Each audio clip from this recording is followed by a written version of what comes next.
A sense of place is one and the same as a sense of self. Finding a place in the universe, like having a hole with blocks, is just as much about knowing the shape of the block as the hole it goes into. They are one and the same. Very often, our own senses of self, our self-awareness, goes a little bit ignored. It's not something that we think to ask ourselves on a regular or daily basis versus asking other people, how are you doing today? How's your week? How was that rough thing you were going through last week? We check in with others very often. We check in with ourselves in intrapersonal communication manner, much less. My name is Colin Hoffman. I'm a sociology researcher, and I specialize in something called disparate communications. Disparate communication is anything between groups, between ideologies, between principles, between personal communications that have differences. Not necessarily disagreements, but differences. A big part of communication is intrapersonal communication. The conversations we have within oneself. Have you ever disagreed with yourself? Have you ever had a difference on where you are versus where you want to be? Disagreements with where an obligation was put upon you, the expectations of you on where you should be going, what shape you should be. That is something that we have tools for introspection, self-discovery, and self-awareness, to better know ourselves to the world. So we'll go through a number of tools that help out with this self-awareness. The first level of this metaphor, I use a metaphor of every person being stars, a constellation of stars, as unique as every constellation of stars is.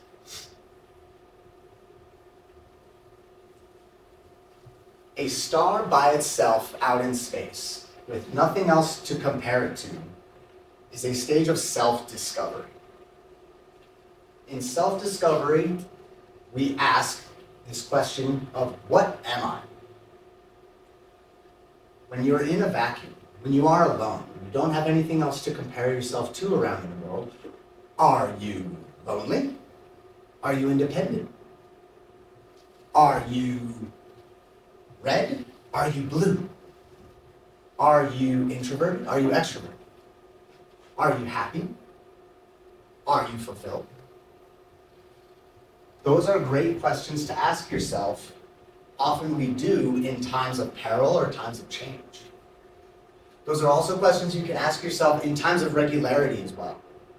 Or when things are going well, especially when things are going well. These are great times for self-check-ins and asking, what am I? That question can be answered without anything else to compare yourself to compare this star to. We don't know if that star is big or small, if it's more red, if it's more blue, if it's to the left, if it's to the right. So these points of comparison, of relativity, are necessary for us to find ourselves. We don't know which way is up right now when we're in this stage of self-discovery. We need a North Star. We need something relatively fixed to know, oh, that direction is north, ergo, I am south. When we have something to compare ourselves to, when we have a little buddy there, at least one other point of reference, this is a frame of discrete discovery. Discrete meaning on or off. This is a question of more or less now. Rather than simply, what am I, we ask ourselves, am I more or less? Am I more rich than this person? Am I less open-minded than my parents? Am I more politically inclined than my family raised me to be? Am I more extroverted than my coworkers? Am I more or less agreeable than my friend group? We need this frame of reference to compare ourselves to. For many of us, this starts with our family life, with our friends, with our neighborhood, as children. Even as children, okay, am I more or less tall than adults? Am I older or younger than adults? Am I better at baseball than my friend Timmy, or worse at baseball than my friend Timmy? We need these frames of reference to compare ourselves to get a relation of how far to go. Is that star larger or smaller than the other? Is it to the left or is it to the right? Is it more red? Is it more blue? These are all questions we start to ask ourselves when we start finding, okay, where am I in relation to the people around me in the universe? The more tools we get, we start to be able to measure things. The next stage of discovery is called dialectic discovery. Dialectic meaning a spectrum. Rather than black or white, the world can be the infinite shades of gray in between. We do now scientifically have the tools to measure the distances between stars. We can measure the colors of stars. We can measure the temperature of different stars. We can start to tell how far apart they are, how large one is compared to the other, and those now are applied to our own questions. This is a question of how much. How much further to go until I consider myself successful? How much more conservative is my father than I am? How much further to go until I feel accomplished in my career path? How much more schooling until I consider myself educated? As thinkers, as learners, as doers, as spouses, as children, as husbands, as citizens, this starts to give us a spectrum with which to look at ourselves and the world around us. We can start seeing how far apart we may be than other people, and in what directions now that we do want to go. Once you know which way is up, which way is north, now you know how far. Do you want to go north? Do you want to go farther south? When we have all of these tools now to determine directions, to determine distances, we can start predicting patterns.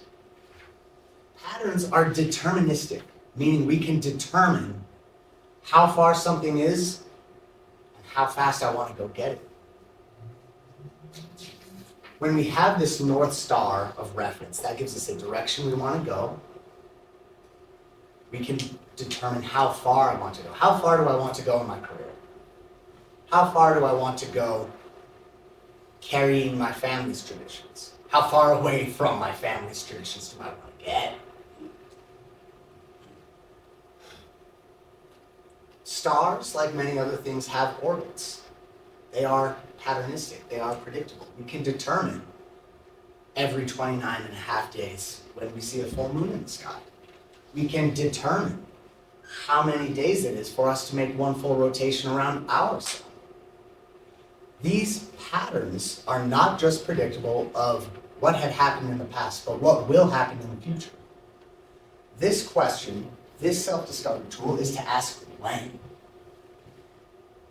When my parents treated me the way they did led to X. When I go to the gym, I feel trepidatious, I feel challenged, I feel good about myself. When there's an election coming up, I feel like running away to Canada. Whatever these patterns might be, and to recognize that they are repeatable. My parents were strict on me. I will be more lenient with my children.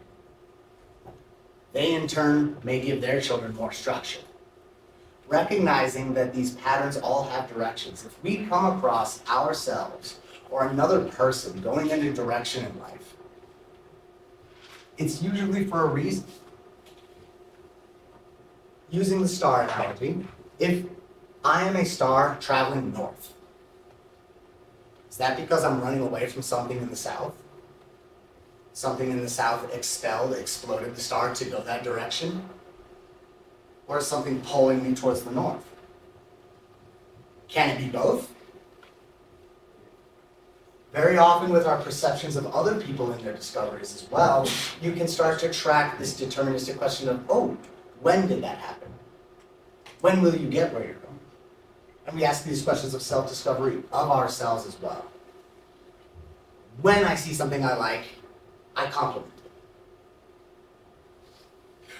When I have somebody disagree with me, I counter them, or I agree with them, or I stop speaking to them.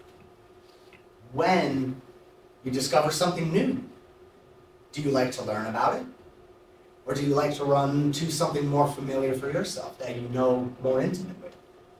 This deterministic question of when can be used to calculate your past, your present, and your future patterns, all of your own personal identity expressions and everything that you might be able to start planning around. What directions do I want to go? I don't like when I behave this way.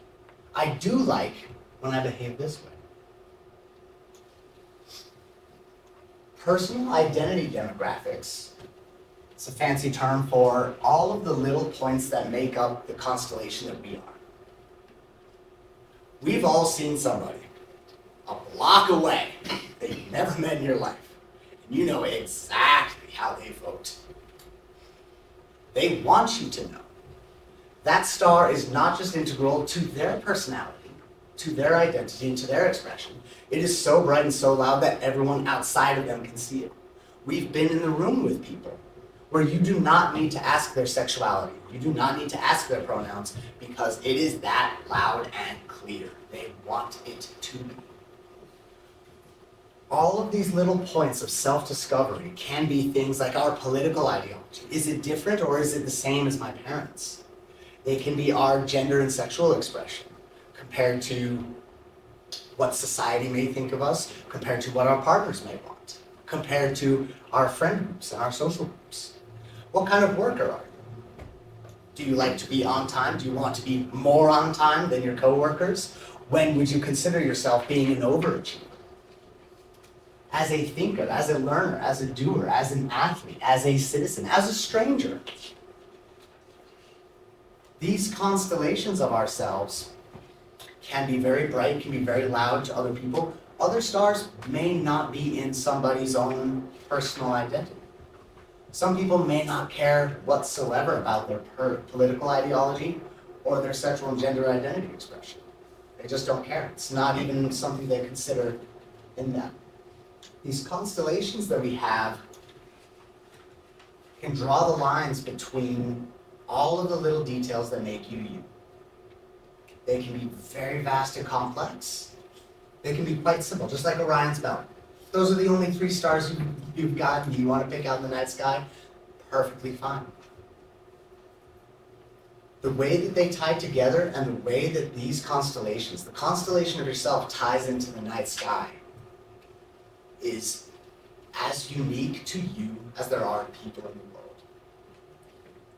And that is why I contend that a sense of place truly is a sense of self. Forgot to add that. Prior to that, really quickly, these things are demonstrable. This is what Brian was talking about with, I have a lot of references and studies just kind of stored up here. For children that grow up with more points of stars of reference in their lives, from more diverse backgrounds, either racially, religiously, or from socioeconomically diverse families and environments, have a better sense of self-awareness, and they are more willing to play with other kids. They're more willing to play with kids different than themselves. Teenagers that come from blended families, divorced families, adopted siblings, step-siblings, multiracial, multi-religious families, end up in adulthood having higher life satisfaction and a better, more accurate outcome of worldly expectations. They're better at predicting what might happen in their lives. For adults that end up double dipping in cultures, if they have an immigrant culture, people may embrace their home culture, people may embrace the culture to where they have immigrated to. But in adults, people that have both of those points of reference, report a higher sense of self-awareness and life satisfaction as well. Those are all things that are demonstrably and through research provably beneficial to you that all stem from self-awareness by having a better awareness of the world around you, whether or not you choose to go and explore it. That's it. I just had to